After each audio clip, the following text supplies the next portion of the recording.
HBO's The Shop. In a promotional clip for the episode that they released, Brady had the following to say about an unnamed team who lost interest in pursuing him as a free agent during the 2020 offseason. He said, one of the teams, they weren't interested at the very end.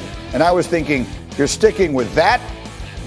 You see the rest of it. I don't know exactly how to clean it up enough that I feel good about saying it, but you know what he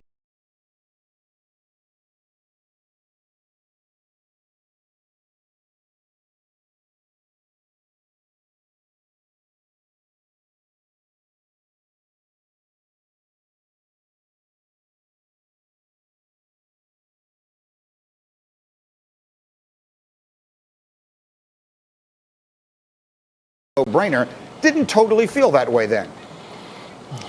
Greeny, that's exactly right. Look, I understand that revisionist history suggests that every team in the NFL, outside of maybe Kansas City and Green Bay, should have signed Tom Brady. But let's point out that there were several teams that were in the hunt and did back out. I'll point for a perfect example here. The Las Vegas Raiders. They were a team that was heavily interested in Brady. They were having internal discussions really up until the late stages, and they did back away ultimately from Brady.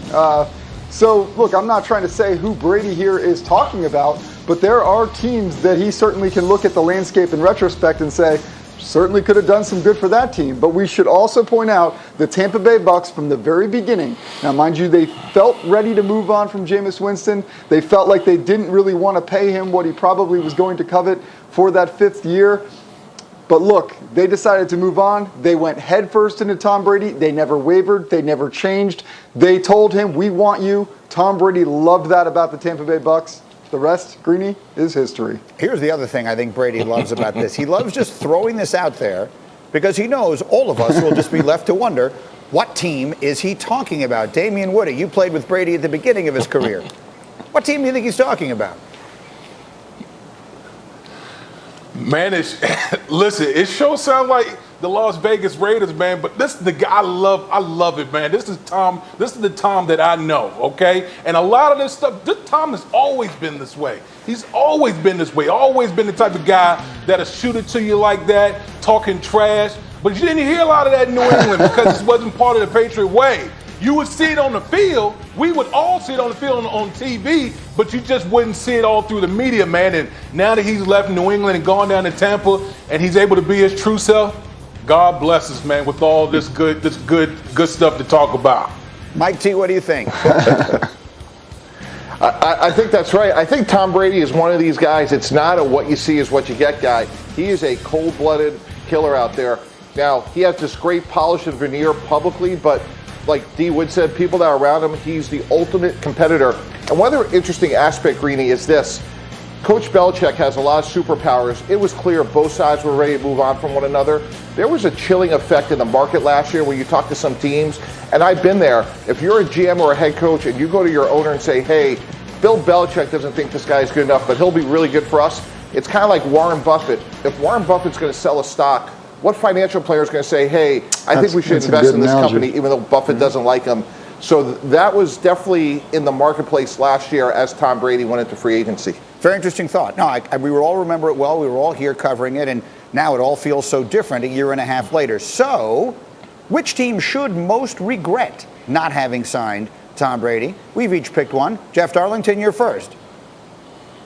Greeny, I'm going to say it as clear as day. It is the New Orleans Saints. And regret might be a strong word because ultimately Drew Brees decided to delay his broadcasting career a year and come back for one more season. The Saints did the right thing by bringing Brees back.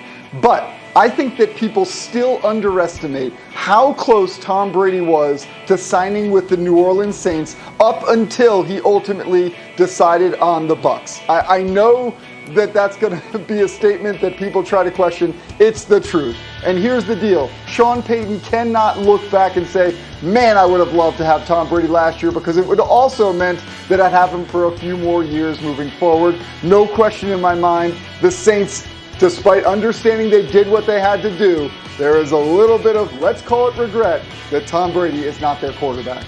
And of course, Brady went in there and knocked them out of the playoffs in their own building in the postseason. Mike Tannenbaum, who do you think should regret it most?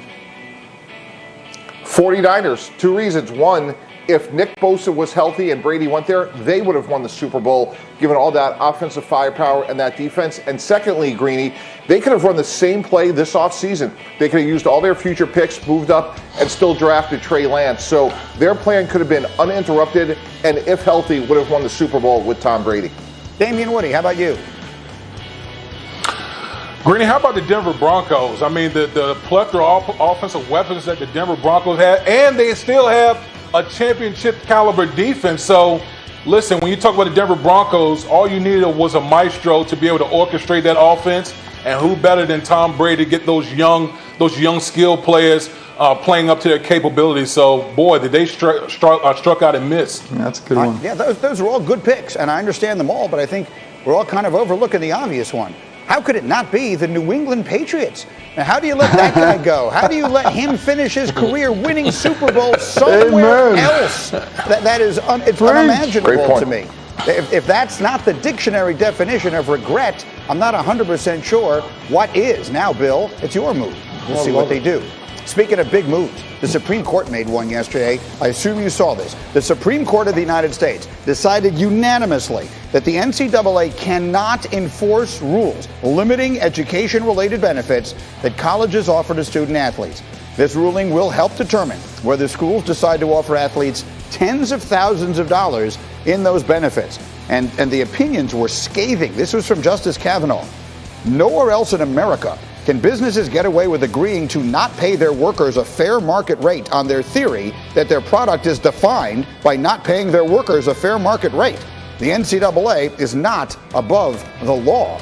And as we bring in Heather and Paul this morning, I feel like I've said that 100 times, but it sure feels different when the Supreme Court of the United States has to say it. So, Heather Dinich, what does it mean? All the fans are out there thinking, what does this mean for college sports as we know them? What's the answer?